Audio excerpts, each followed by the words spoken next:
Что такое процессуальное соглашение? Процессуальное соглашение – это соглашение, заключаемое между прокурором и подозреваемым или подсудимым на любой стадии уголовного процесса. Что поменялось? Человек, выполнивший все условия процессуального соглашения, может быть освобожден от уголовной ответственности. Процессуальное соглашение дает быстрое разрешение уголовного дела, разгрузку органов следствия и суда.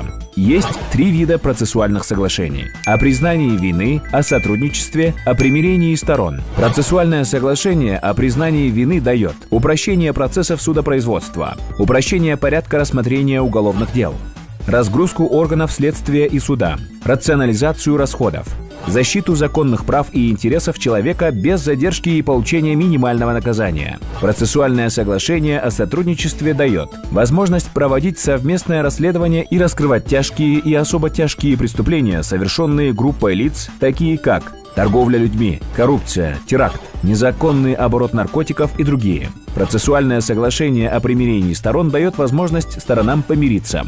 Соглашение о примирении сторон допускается по менее тяжким преступлениям. По тяжким и особо тяжким преступлениям стороны не могут примириться. Примирение происходит до вынесения приговора судом.